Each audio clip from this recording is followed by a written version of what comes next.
Welcome to the Future of Diversity, a guest chef program inviting chefs of color to showcase their talents and passions at Osteria la Spiga. My name is Sabrina Tinsley, and I'm the executive chef and co-owner of Osteria la Spiga. And with me this evening is Chef Emme Ribeiro-Collins. Uber-talented Chef Emme of Soul and Spice Catering loves to share her delicious Afro-Brazilian foods, blending the cultures and food origins represented by the African Diaspora, the indigenous people of Brazil, and Portuguese colonizers. Chef Emme won the title of Food Network's Chopped Champion and has appeared in numerous television shows and culinary publications. Chef Emme, welcome to Future of Diversity. Yay, thank you so much. I'm so excited to be here and be doing this dinner. Well, we're excited to have you. As you know, I often love to refer to you actually as restaurant royalty because you grew up in the first Brazilian restaurant ever in Seattle. And I want to hear from you. What was it like growing up in your parents' restaurant, and what was it called, and how has it affected your life? Oh my goodness. Yeah. It was a wild ride. My parents opened the restaurant. Well, like even before we opened the restaurant, my mom was always like tapped to do like any Brazilian like cultural events. She was always doing like the food and always doing the food at like the gathering. So like when she and one of her good friends partnered up to open the restaurant, it like made sense. It wasn't like out of the left field. Like my mom's a chef, like it made sense. We were all really excited. They found a little like hole in the wall spot that used to be actually an Italian restaurant Really? in the U district. Yeah, it used to be, I forget, I don't remember the name, but it was like an Italian restaurant. And they like, you know, renovated everything themselves. I remember going there while it was still like under renovation and was kind of like, what is the restaurant? Like, cause it was just like, you know, there was like dust and it was all bad because they were renovating. And then I was in 7th grade, I want to say, so I was probably like around 11 or 12. So old enough to like know, you know, what's going on. Yeah, and I think I had like this like unrealistic expectation that like I was gonna, you know, be at the restaurant every day, like be more a part of it. Like when it opened, then I realized, and I didn't realize that like my parents were going to be consumed, like their time was going to be consumed. So like I was super excited, and then the restaurant opened and I was always home and my parents were never home, you know? And so like I was always home by myself or with my little brother. And so I was like, okay, this is not what I thought like all this excitement of this like new restaurant was going to be. And I kind of started like resenting it and just like it was like the second sibling that I had, you know, this like restaurant that like took my parents' time and attention away. But it was obviously like as I grew, I was able to be a part of it more. When I, you know, started high school, I kind of started like hosting and busing and helping like the servers. And then eventually I became a server.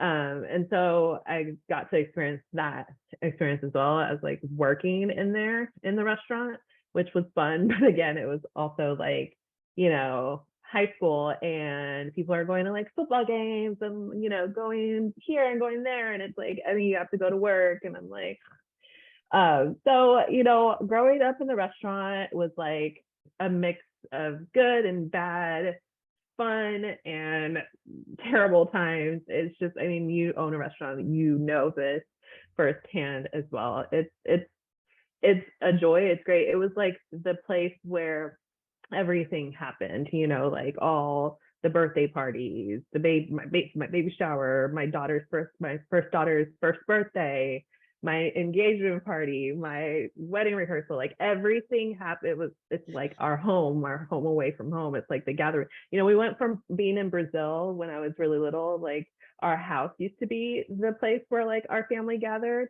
And then when we moved to Seattle and opened the restaurant, like the restaurant became that place where like our family, you know, our community gathered in Seattle. So I think just looking back now at the whole experience since 1999 is when they opened. And then I took over and we closed in 2019. It was a great ride. Yeah, it was Okay. a great experience, and it definitely led me to where I am today. Like I would not, I don't think, be a chef or be, it really made me fall in love with like not just food, but like the hospitality industry and customer service, and yeah, just like the service and hospitality industry. I'm sitting here listening to you tell this story Yeah. from the opposite experience that I had, because as you know, I have kids and they grew up in the restaurant. Mm-hmm. We already Yeah. had the restaurant when they were born. Yeah. Um, but it's really enlightening to me to hear you telling that story, to hear that Mm-hmm. side, because I didn't realize that my daughter Mimi started to feel a little bit resentful Yeah. until much later. Yeah. She was like the easiest child ever. And then Mm-hmm. much later, when she was about, I would say 13 or 14, is when she started voicing these opinions. And that's when I knew that I had to find a way out. I had to be home Yeah. more, Right. and it's a Yeah. shame that yet it had to come to that, but I know. Yeah. it feel like I can't tell you Yeah. the emotions that I was feeling as you were telling that story, because I bet. same, Yeah. all the Yeah. events and everything at the restaurant. So Yeah. So that's much so that like I, even when I went to culinary school, I was like very, people, you go to culinary school because you want to eventually open your own restaurant. I was like, I will never own a restaurant. I'll never open a restaurant. And it was still that like resentment that I had of like, I mean, I had kids at that point, and I'm like, I'm not going to do that. So yeah. yeah. And yet you did do it for I was did. it 2 years? Yeah, like 2 years. Okay. Yeah, because my parents in 2017 were like, okay, we've had enough of this restaurant business. And like I said, the restaurant had been literally like a part of our lives for, almost 2 decades at that point. And it was just like super emotional to like close it. And I feel like everybody was like looking at me because like I'm the chef here and I'm still energetic and I'm still young and I'm still cooking. And it's like, hello, like, aren't you gonna like take over this restaurant? And so I'm like, I guess I am. So I took over the restaurant, but I was coming from that headspace of like, I'm never going to own a restaurant. Like, I don't want to do this. It was like, I took over my parents' lease, and I took over like a lot of the issues that came with that place and their lease and their relationship with their landlords. It wasn't like a fresh start. Like it wasn't like I opened my own restaurant. Like it was still, even though like I renovated, I renamed it, I redid everything, it was still Tempero do Brasil, you know what I mean, that I was carrying. So it just was not, it was a good fit, for everything. Hey Mia. Hi, welcome.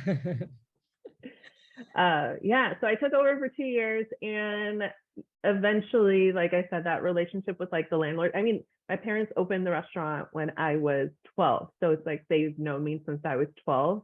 And so I feel like there was like that, like I was still looked at kind of like as that little kid, and there was just like, things, and it was just not a clean slate for me coming in as a new person on that lease, as a new restaurant owner.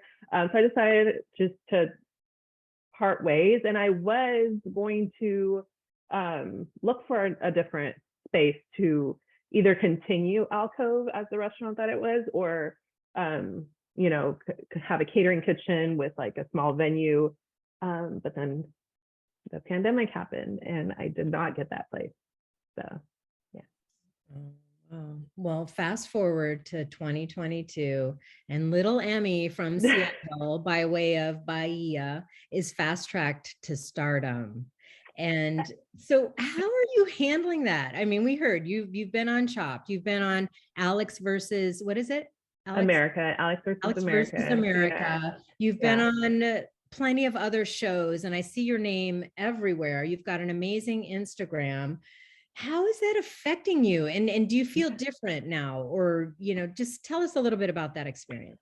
Yes, I do feel so much more different now. I feel like if you were to talk to me back in 2017 when I took over that restaurant, or even towards the end of 2019, I was very much like, what do they call it? Like imposter syndrome, not confident, like, and fast forward to now, I feel like I'm definitely more confident in who I am as a chef, like in my career, way more confident. You know, it's still obviously like a struggle, like not a struggle necessarily, but you're always gonna have moments.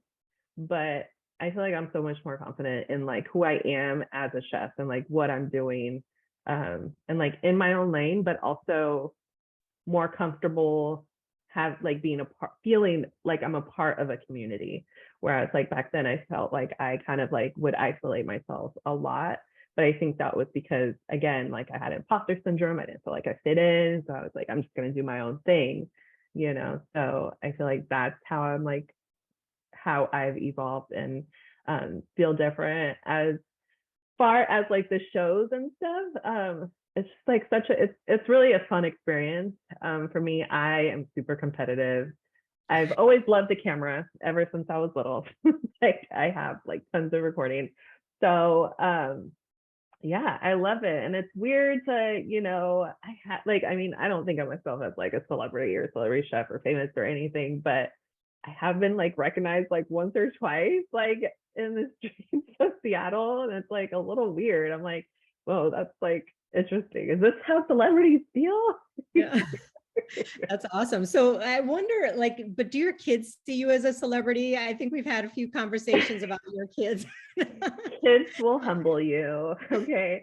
No, they actually do. They are like, especially, so I have a 14-year-old and I have a 6 and 7-year-old. And so it's a little bit different with the age gaps. My oldest, like, definitely like understands, you know, all the like media and things that I've done. So she would say that yes, you know, I am towards that, going fast tracking into that like celebrity lane. And she was actually with me one time when I was like checking out a grocery and somebody like recognized me and was like, oh my God, I follow. So like that was fun to have her like see that experience. And she was like super excited, and she'll be like on my Instagram and she'd be like, oh my God, mommy, you have like 10,000 likes.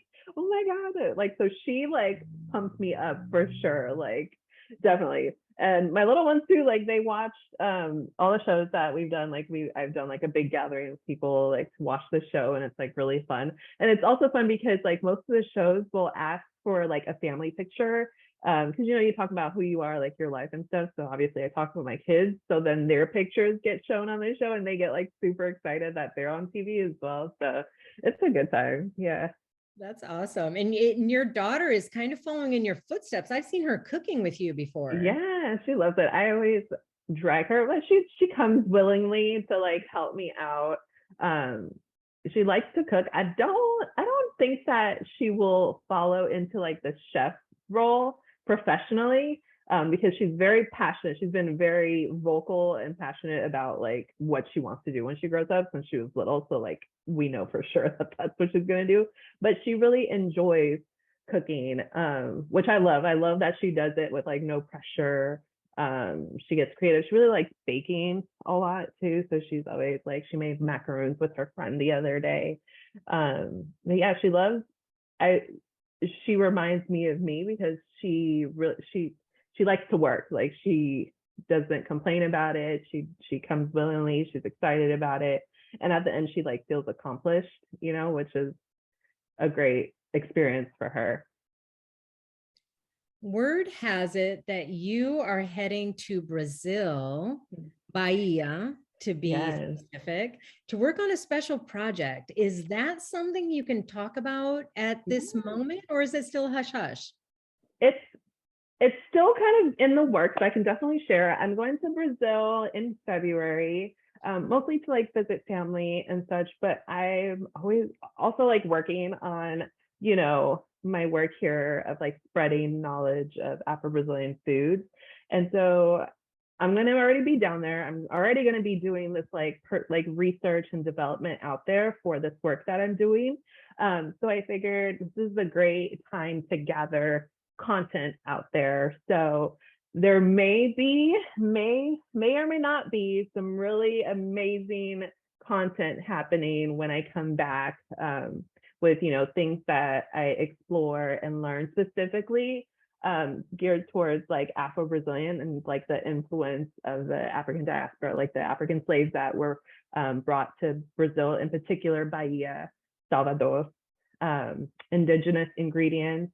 as well as like the influence that like the Portuguese colonizers had on like in recipes and the ingredients and everything. So really like diving deep, you know, I'm talking about like speaking to historians, speaking to, you know, chefs that or have like a lot of experience, you know, so I'm really excited. That's super exciting. And Inquiry Minds want to know, will you be posting while you're down there as well Oh, on yes, Instagram? Okay. absolutely. Okay. Absolutely, for Okay. sure. We're Awesome. going on this journey together. Yes. Awesome. So let's bring it back home.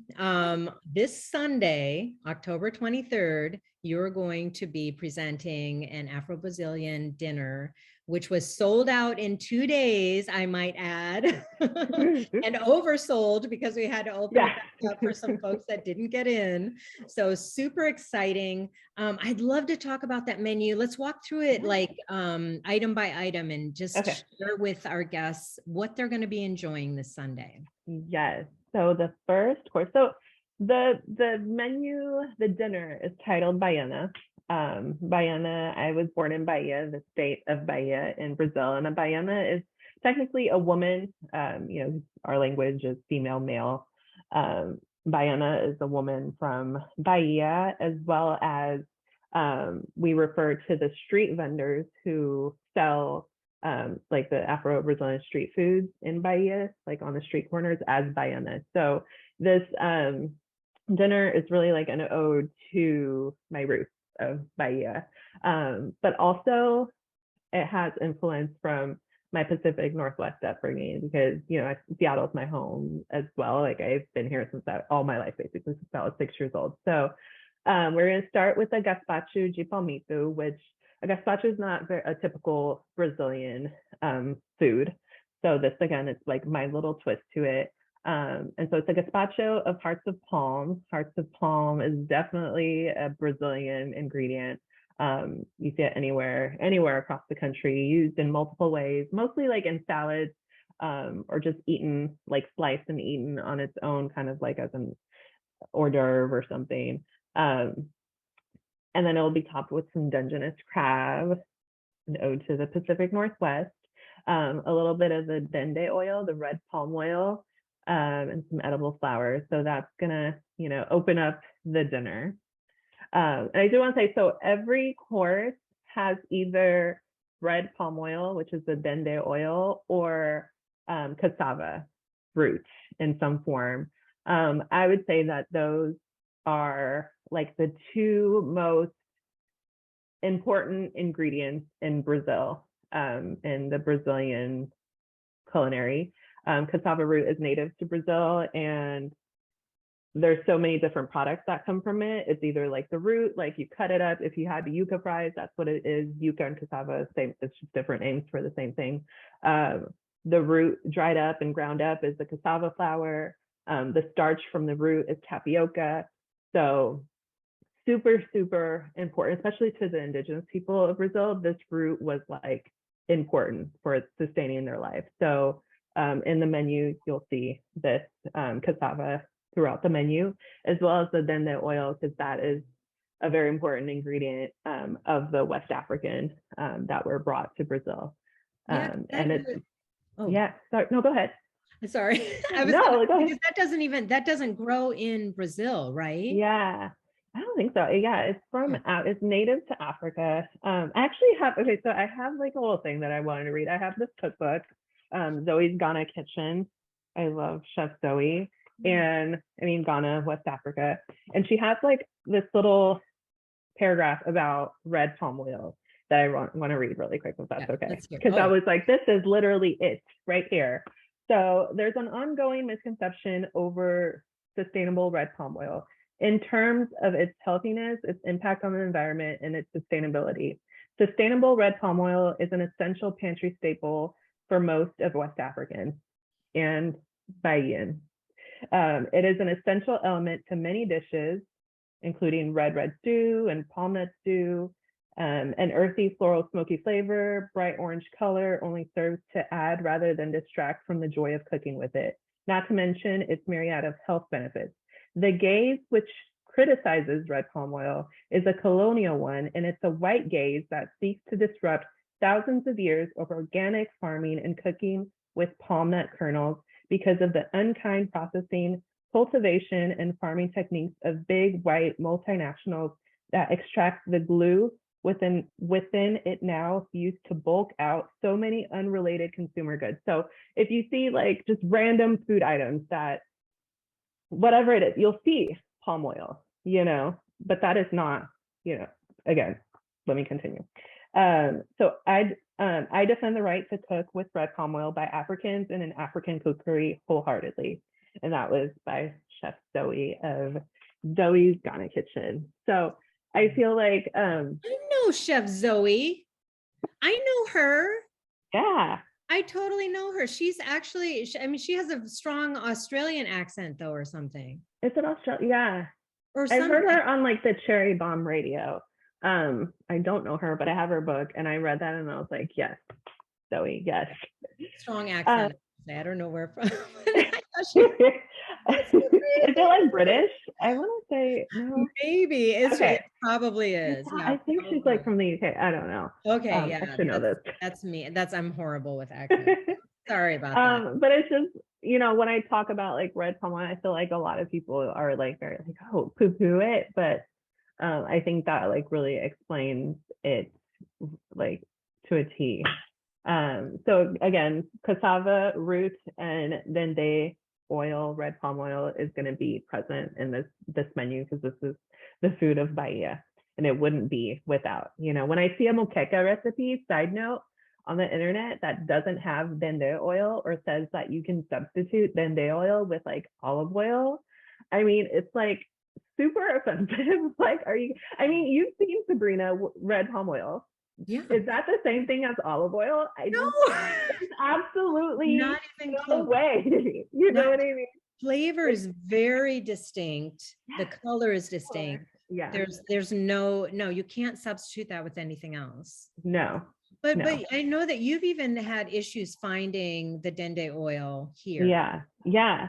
I usually there's this brand that now has it that you can find at like Whole Foods and like some QFCs, but I usually really like to go to the West African stores locally because they will have that like true authentic red palm oil that I like to use, and that's what I'll be using in the menu.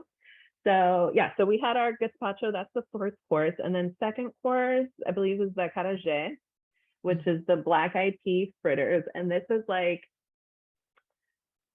one of the main like street food, or the main probably street food of Bahia. You can't go to Bahia and not have an acarajé. Like on every corner there's a Baiana frying it up in the streets and people walking away with biting the acarajé, and it's a black eyed pea fritter. It's fried in dende oil. So it's got this beautiful, like deep, dark reddish color on the outside from being fried in the dende oil. You slice it open and it's still nice and white or like creamy, that like color of the black eyed peas inside. And then it's filled with vatapá, which is this like peanut cashew nut sauce. In Brazil, we use like dried shrimp. Here I'm going to use some fresh local shrimp in there, and a little bit of like a spicy pico de gallo to kind of cut that richness. So that'll be the second course.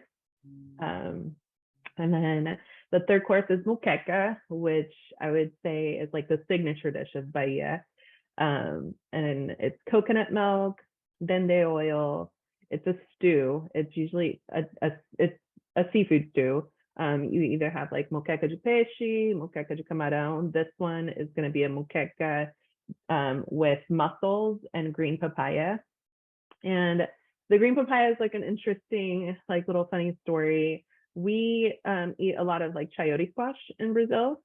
And, growing up, like my parents were super poor. And being poor, you have to be like innovative. And everybody has like a tropical fruit tree growing in their backyard in Brazil, and so they had like a papaya tree. And I don't know somebody decided to take a green papaya, boil it, cook with it, and it literally tastes just like a chayote squash. Which doesn't really have a lot of taste. It's pretty bland, but it like soaks up like whatever sauce you like cook it in. So it's going to be the green papaya and the mussels. stewed in like a coconut milk and dede oil sauce, served with jasmine rice. And then the fourth course That's cool. is, One comment. yeah. So the whole green papaya thing, that's a Mhm. family tradition. Is that what you're saying? Oh shoot. Sorry, I'm like clicking to leave, and that's not what I want to do. I Oh, don't want to don't leave. leave. Stay. I did something. What is going on? I'm trying to. Okay, sorry. Yeah. So like my dad, because I don't really like papaya, and I never have really liked it since I was like a little kid. And then one day he was like making a moqueca, and he's like, "Here you go." And I don't like papaya, but I love chayote squash. Like I love chayote squash. And he's like, "Here you go," with like the moqueca, and I was like, oh, "You put chayote squash in it?" And I like ate that thing up, and he's just sitting there like laughing at me, and I'm like, "What's going on?" And he's like, "You just ate papaya." So like that's kind of, and this was like when I was little, I was like young when this happened. So it was like a little family prank, I guess, if you will. And I just like using the green papaya now, because I mean it's way cheaper and you get like, it's huge, like whereas chayote squash is really little stuff. Yeah. Awesome. Love that. Okay, next. Yeah, so next Oh, is I did have one more question. No, go back. Go back. We talked about this. What does moqueca mean? moqueca. So moqueca is a term, I have it written down. It comes, so moqueca in Portuguese is Moqueca, but it comes from the word muqueca. I think it's pronounced the same way, but it's spelled Mukeka, speaking Portuguese here, from the Kimbundu language, which is like a dialect from Angola. And it's a stew that they have as well with like the dende oil. So somehow, some way, it made its way when they were brought to Bahia, switched it up a little bit, adding like the coconut milk and like local seafood. And like this is what I'm gonna be doing in Brazil when I go. I'm gonna get like down to as close to the story of how like all these ingredients and dishes came to Bahia in Brazil, from West Africa, and kind of blended with the indigenous people and the Portuguese to be what it is today.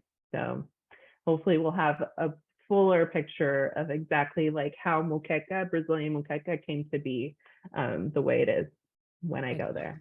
I can't wait. Okay, how about that? Oxtail. One of my favorite dishes. I love like braises and like short ribs, like things like that. Our oxtail, our Brazilian oxtail, we braise in just a very simple like mirepoix or like sofrito, like a onion, curly parsley, and tomato paste. We braise it in like water. We add the water to it, so like it really just like releases the fat and like cooks in its own like juices. And we don't add like any alcohol, no wine or anything. So it's just so delicious. And then after you braise the oxtail, you take the braising liquid, and we make what we call pirão with cassava flour. So we mix it with the cassava flour. So it's kind of the consistency of like grits or like polenta or something like that. We call it pirão, and we just like, take the meat, like the shredded meat, and eat it with like the cassava grits is kind of what I'm calling it. We're gonna have some okra in there as well, and a little bit of like a smoked tomato pico de gallo as well. And then our dessert is a tapioca donut called bolinho de estudante, is what it's called traditionally. And it's sold in the same little street, then like the Baianas sell it. While they're selling acarajé, they sell these little bolinho de estudantes as well. It's tapioca pearls that have been soaked with coconut milk. And then they take it and they usually make like a little tube type of shape, and fry it in just regular oil, and then toss it in like the cinnamon sugar coating. And the kids go off and go to school, or before or after school. It's just like a nice little sweet treat. Mine is going to be dipped in with a little bit of 24 karat gold and served with some chocolate sauce. So yeah, that is the Baiana menu. So delicious. I had the wonderful opportunity of trying everything when we took all the photos and so on. Thank you so much for doing that for Yeah, me. of It was course. delicious. Our guests are in for an amazing treat. I can't wait. And then you can also enjoy a caipirinha with it. Yes. We'll have those available, a passion fruit caipirinha as well, wine Hmm. and beer as well. We didn't get the Brazilian beer. I'm really sorry That's okay. about The that, but caipirinha is going to be perfect. Yes. yes, awesome. Great. So, this is kind of your it sounds like your career, but you also have a day job, which is Yeah. you work at Seattle Public Schools. And Hmm. remind me your title again? I'm the district chef. You're the district chef. And Yeah. so tell us a little bit about this job and how it ties into your let's see, your kind of your calling to serve the Hmm. community, if you will. Yeah. Yeah. It's so funny. It's like when people ask what I do, I'm like, there's so many layers to it, but they're all like actually truly connected, and they really like make me who I am at the moment. Back when I closed down the restaurant with the intent of like reopening a space. So I was like, shoot, okay, I'm gonna have to find like a job in between to kind of like carry us through. And my mom was the not the district chef, but she was a culinary instructor for one of the school culinary arts programs. So I was like, let's just Google, let me see if like Seattle Public Schools is maybe hiring like a part-time teacher or something. And I just put in chef and there popped up this like district chef position. And I was like, oh, this is interesting. I applied for it. This is the first time the school had ever had a chef position. It was like they created this position. And it seemed like they created it for me.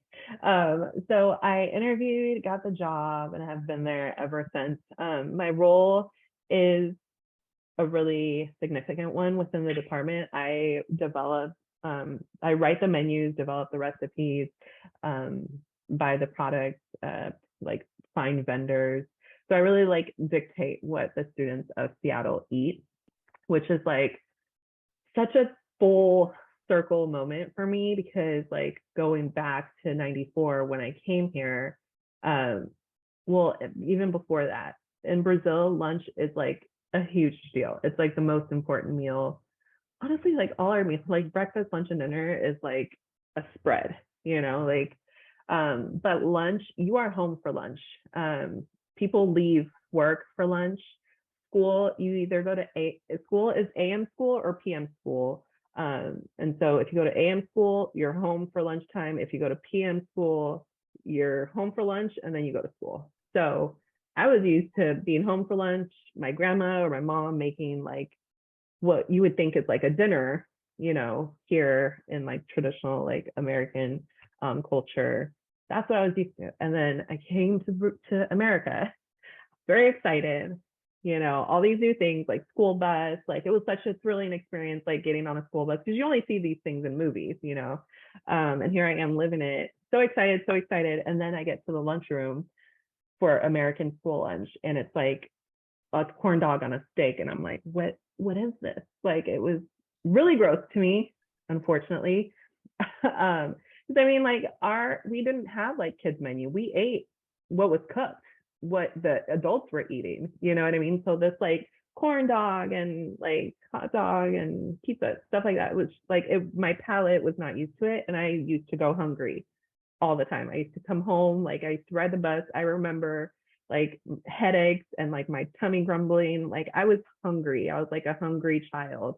So now to be the one making the decision of like what is on the menu, not only for like the immigrant children of Seattle like me, which there is a ton of, in the Seattle public schools, but also to be able to expose the kids who are not from that background, but expose them to that culture through food is like such an important job. And like, I don't take it lightly. I'm super, super blessed to be in this position. And I really want to make a change in school food and in these kids' lives. Really, it's like super important.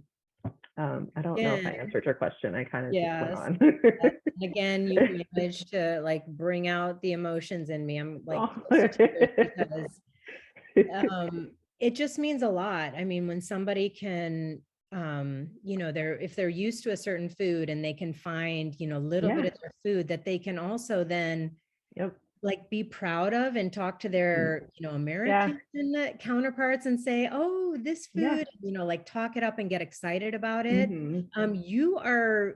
I think you're spearheading this program of Yeah. Yeah. Hmm. really presenting like cultural foods to the Seattle Public Schools. That's you. Yeah. Yeah. I know. That's It's crazy. huge. It's like, I know. I Emmy. know. I know. I know. You don't really think about how huge it is, like just in your everyday, you know that it's important. Like I know it's important. But when I step back, I'm like, my God, like I was that little kid. I'm telling you, I was hungry. And speaking of hunger, there's like kids that this is their only meal. This may be their only hot meal of the day. There's kids who live in shelters, homeless kids, like it's real. It's crazy. Yeah. So I want to make sure that everybody is able to feel represented or like learn learn about a different culture through the food. Yeah. I mean, most importantly of all, I want food to make it into kids' tummies because I don't want any kid to like go hungry all day. They're not going to learn efficiently. It's not going to be a good situation. Again, I know firsthand. So yeah, it's really important work. I'm excited. And my team is great too. We're all like on board with the same mission, you know. Yeah. You and I often talk about, your experience when you first came to the States and Mm-hmm. felt quite marginalized when you were here, and you were the kid that, was kind of like pushed to the side, marginalized, Mm-hmm. and Yeah. so I would be curious, now that, it feels like you're kind of, past that. I mean, that's still, that Mm-hmm. lives within you. You never Right. get rid of that lives within you, but Mm-hmm. you managed to succeed beyond that. What message would you have to other kids who are getting to America for the first time? They're immigrants. They don't know really, you know, they're thinking that this is going to be their life forever. What message would Yeah. you have for them? Gosh. Oh my gosh. I don't know. What would I say? Like embrace like, and it's hard because like I feel like just now in my 30s, it's when like I learn and had kind of like moments where I was like, oh man, like I would say like embrace your culture, embrace who you are. Don't try to assimilate. It's like a survival thing. You want to assimilate. You want to like be like everybody else and kind of not be different. I understand that, especially as a child.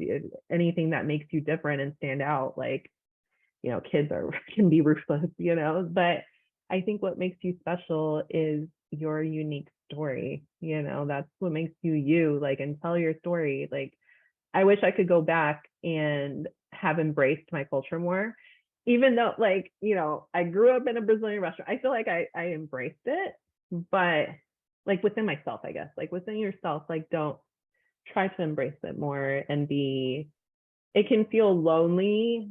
I learned the term third culture kid through Magna, like our friend from the Chefs of Color. Never heard of that term before, but like third culture kid, being a third culture kid is like really hard because you don't fit in anymore with that culture that you kind of like left behind because you have been exposed to like something different now, and you don't fit into this new culture because you still are a part of that culture that was your roots.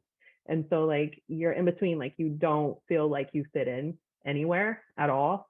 So that's like really hard. And for me, like I kind of even felt like it was like a step ahead because like I had a lot of immigrant friends, like I had Ethiopian friends, Eritrean friends, Mexican friends, but like I feel like even they had like a large community of people like them around them. There was a tons of Ethiopian kids that looked like them that grew up that they could share this story. There's no Brazilians in my school. Like there was no Brazilians. And the Brazilians that I grew up with didn't look like me. They weren't Black Brazilians. So that I felt even more like alone, like I didn't fit in really, you know what I mean? So I guess, yeah, I would just say be okay with that. It's hard, but be okay with that. Be okay with being you, and you don't have to like change yourself to fit in. You fit in. You're here. You fit in already. Oh, that's so sweet. Again, you stop it. You stop that right now. Emotions. And Well, like, make Sabrina cry.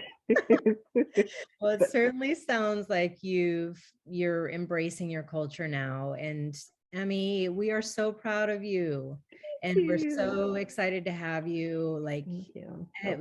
in our program at Future of Diversity and in our lives. And Emme is also like a really big part of Future Diversity, also on the executive side. So she's going to be with us for a while. She'll be around. So we're excited to have you. And thank you so much for taking the time out of your very busy day to talk with us and share your life with us. Thank you. I'm so excited.